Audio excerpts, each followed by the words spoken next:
गंगापुर नामक गांव में चंदन नाम का किसान रहा करता था।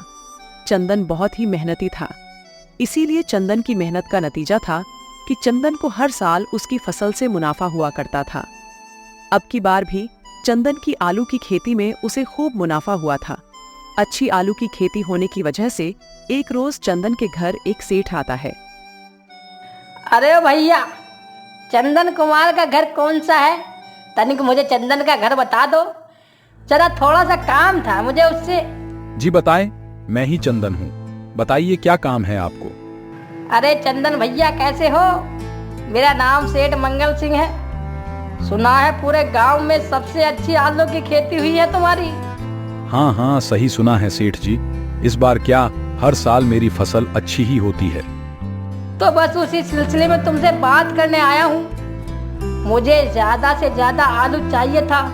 मैंने सोचा तुमसे बात कर लूं, बात भी बन जाएगी और मेरा काम भी हो जाएगा। अरे सेठ जी, मैंने आपका बड़ा नाम सुना है। आप ईमान धर्म के बहुत पक्के हैं। आप बस थोड़ा ऊंच नीच देख लीजिएगा तो भी चलेगा। बस मुझे ईमानदार आदमी चाहिए था। तो ये लो 20,000 रुपए एडवांस। मैं कुछ आलू की बोरियां लेकर जाता हूँ और बाकी की आलू की बोरियां धीरे धीरे ले जाऊंगा। चंदन सेठ को गोदाम में भरे आलू की बोरियां दिखा देता है जिसमें आलू भरे होते हैं, और सेठ को भी चंदन के आलू पसंद आते हैं और वह आलू के एडवांस पैसे देकर आलू की कुछ बोरियां लेकर चला जाता है। सेठ के जाने के बाद चंदन देखता है कि कई सारी बोरियां आलू की सड़ रही हैं।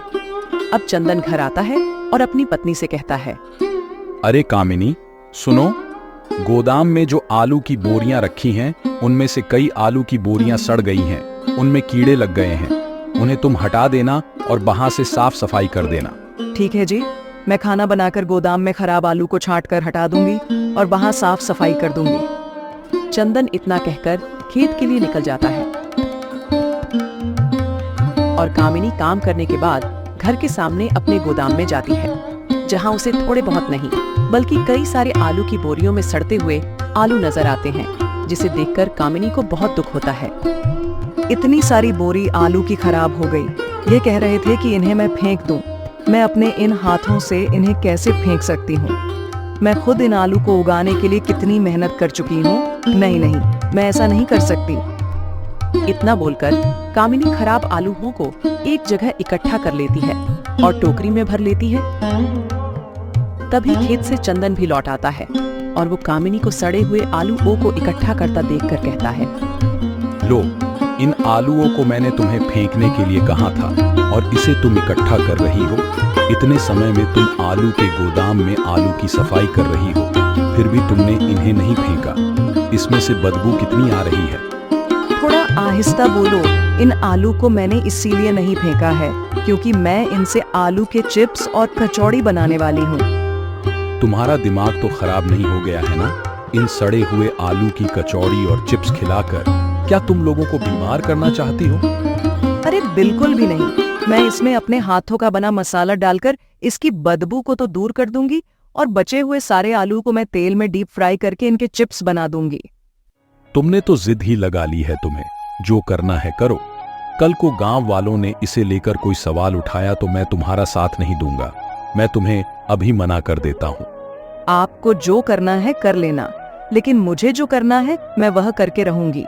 आखिर 2 पैसे आमदनी होगी तो इसमें बुराई क्या है? आपको तो वह सेठ मोटी रकम देकर गया है, तो आपको तो यह आलू खराब ही लगेंगे ना, लेकिन मैं तुम्हारी एक नहीं सुनने वाली। चंदन अपनी पत्नी को खूब समझाता है कि वह ऐसे काम ना करे। सड़े हुए आलू की कचौड़ी और चिप्स बनाकर लोगों को खिलाकर बीमार ना करे, लेकिन कामिनी अपने पति की एक नहीं सुनती और अगले ही दिन के हो आलू कचौड़ी और चिप्स की रेडी लगा लेती है। पहले दिन तो गांव के लोगों को चंदन की पत्नी कामिनी की रेडी के बारे में पता चलता है और दूसरे दिन से धीरे धीरे लोग उसकी आलू की कचौड़ी का स्वाद लेने पहुंच जाते हैं। आलू की कचौड़ी का स्वाद तो वाकई बहुत अच्छा था और 12 बजे के बाद चंदन की पत्नी कामिनी आलू कचौड़ी और चिप्स की दुकान लगाया करती थी और शाम के 5-6 बजते बजते उसकी दुकान की आलू की कचौड़ी और चिप्स सब बिक जाया करते थे, जिससे कामिनी घर जल्द लौट आया करती थी। अजी क्या बताऊं आपको, आज तो आलू की कचौड़ी और चिप्स इतनी तेजी से बिके कि बहुत अच्छे कमाई हुई जिन सड़े हुए आलू को आप फेंकने की कह रहे थे, वो हमें इतना पैसा दे गए हैं। हाँ कामिनी, तुम यह तो ठीक कह रही हो, मैं ही मूर्ख था। वैसे यह बात किसी को पता न लगने पाए, बस मैं इतना चाहता हूँ। हाँ, बस यह सब आप मुझ पर छोड़ दीजिए। मैं इतनी सावधानी से काम कर रही हूँ कि खाने वालों को भी पता नहीं चलेगा कि वो सड़े हुए कीड़े लगे आलू की कचौड़ी खा रहे हैं। अब आपको ही देख लो, आपने अभी अभी जिस आलू की सब्जी खाई है, क्या उसमें से आपको बदबू आई नहीं ना? वो भी तो सड़े हुए आलू की सब्जी थी। चंदन इतना सुनता है और थू थू करने लगता है, लेकिन उससे क्या फायदा? चंदन तो भर पेट आलू की सब्जी और चावल खा चुका था।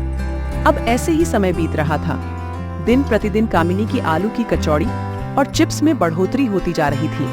लेकिन एक रोज सेठ अपने बाकी के बचे हुए आलू को देखने और उनमें से कुछ बोरियां ले जाने अपने नौकर करमू के साथ आता है। अरे करमू, इन आलू की बोरियों में से 5 आलू की बोरियां निकाल ले और बाकी की आलू की बोरियां गिनकर कोने में रख दे। ठीक है सेठ जी, मैं गिनती की 5 से 6 बोरियां उठा लेता हूँ, बाकी की बोरियां गिन लेता हूँ। अपनी सेठ की बात सुनकर करमू आलू की बोरियां उठाकर ठेले पर रख लेता है। उसके बाद वो बाकी की बची आलू की बोरियों को गिनकर सेठ को बताता है। सेठ जी, गोदाम में तो टोटल 40 बोरियां बची हैं। ऐसा कैसे हो सकता है? ये 50 आलू की बोरियां होनी चाहिए थी, जिनके मैंने चंदन को अच्छी खासी रकम दी है। अब हमने 5 बोरियां निकाली हैं तो 45 बोरियां बची होनी चाहिए। ये तो आपको चंदन से ही पूछना होगा। क्या पता चंदन ने बाकी की आलू की बोरियां पैसों के लालच में आके बेच दी हो। सेठ अपने नौकर करमू की बात सुनकर चंदन के घर जाता है और चंदन को सारी बातें बताता है। इस पर चंदन की पत्नी कामिनी, जो कि वही थी, वो सेठ से कहती है, अरे इनको कुछ भी नहीं पता, ये तो मूर्ख है। उस दिन मैंने आपके जाने के बाद 2 बड़ी आलू की बोरी फेंकी थी और उसके बाद लगातार 1-2 बोरी आलू की फेंकी रही हूँ, और आज भी मैंने 3 बोरी आलू की निकाली है जो कि सड़ चुकी थी। इतनी सारी आलू की बोरियां एक साथ सड़ गईं? नहीं नहीं सेठ जी, ये लोग झूठ बोल रहे हैं। इन लोगों ने पैसों के चक्कर में उन आलू की बोरियों को बेच दिया। नहीं, कामिनी ठीक कह रही है। मैंने ही उसे आलू साफ करने के लिए कहा था, क्योंकि गोदाम में बहुत सारे आलू सड़ गए थे। अरे सेठ जी, आपको पता नहीं है, इनकी आलू कचौड़ी और आलू चिप्स की दुकान है। हो सकता है उसमें ही इन्होंने हमारी बोरियों का इस्तेमाल किया हो। सेठ जी, मैं झूठ नहीं बोल रहा, मैं ईमानदारी से कसम खाता हूँ। मुझे आपकी बोरियों का नहीं पता, आप मेरा विश्वास कीजिए। कोई बात नहीं चंदन, अच्छा किया तुमने, उन सड़े हुए आलू को हटा दिया। अच्छा, मैं चलता हूँ। सेठ और उसके नौकर के जाने के बाद कामिनी अपने पति से कहती है, देखिए जी, मैंने उन आलू की बोरियों में से 1-2 अच्छे आलू की बोरियां भी उठाई थी, ताकि सड़े हुए आलू के साथ साथ अच्छे आलू भी मिला दिए जाएं। ये क्या किया तुमने? मैंने अभी ईमानदारी की बात की है और तुमने मेरे ईमान पर सवाल उठा दिया। ये तुमने अच्छा नहीं किया। कामिनी, तुम मेरी नाक कटवा के ही रहो। दूसरी तरफ सेठ का नौकर करमू अपने सेठ से कहता है, सेठ जी, दाल में कुछ काला है। ऐसा हो ही नहीं सकता कि 8 आलू की बोरियां धीरे धीरे सड़ जाएं। बाकी की बोरियां भी क्यों बची हैं? वो भी तो सड़ सकती थी ना। आप सिर्फ मुझे हुक्म दीजिए, मैं इस चोर का पता लगा कर ही रहूँगा जिसने आपकी बोरियां चुराई हैं। देख भैया, चंदन आदमी ईमानदार है। बाकी गांव के किसी आदमी ने ऐसा किया होगा तो मुझे पता नहीं। अगर तुझे लगता है कि तुझे उस पर खोजबीन करनी चाहिए तो तू कर सकता है। अगले दिन ही करमू उस गोदाम के अंदर आलू की बोरियों के पीछे छुपकर बैठ जाता है और कामिनी गोदाम खोलकर गोदाम में आती है और अच्छे आलू को छोड़कर सड़े हुए आलू उठाकर खुद से कहती है, उन्होंने कहा है कि सेठ जी के आलू की बोरियों में से आलू नहीं लेने हैं। वैसे भी मेरा तो सड़े हुए आलू से काम चल जाता है। कचौड़ी और चिप्स ही तो बनाने हैं, जिसे खाकर गांव के लोग भी मेरी तारीफ करते नहीं थकते। लेकिन उन्हें क्या पता कि मैं तो उन्हें कीड़े लगे सड़े आलू हों की कचौरियां खिला रही हूँ।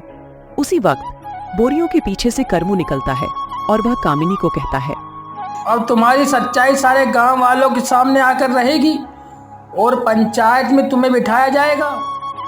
और होता भी ऐसा है। करमू वहां से भाग निकलता है और सरपंच के पास पहुंचकर वह वीडियो गांव वालों को दिखाता है। सरपंच भी चंदन और उसकी पत्नी को लोगों को खिला रहे सड़े हुए आलू के चिप्स और कचौड़ी के दंड स्वरूप दोनों को गांव से निकाल देती है। और आखिर में लालच का अंत कुछ ऐसा हुआ कि गांव में सबसे अच्छी खेती करने वाला किसान चंदन अपने ही गांव को छोड़कर जाने पर मजबूर हो गया। तो दोस्तों, कैसी लगी आपको यह हमारे किसान और उसकी लालची पत्नी की कहानी? उम्मीद है कि आपको यह कहानी बहुत पसंद आई होगी। तो मिलते हैं ऐसे ही एक और नई इंटरेस्टिंग कहानी के साथ। तब तक खुश रहे और दूसरों की मदद करते रहे।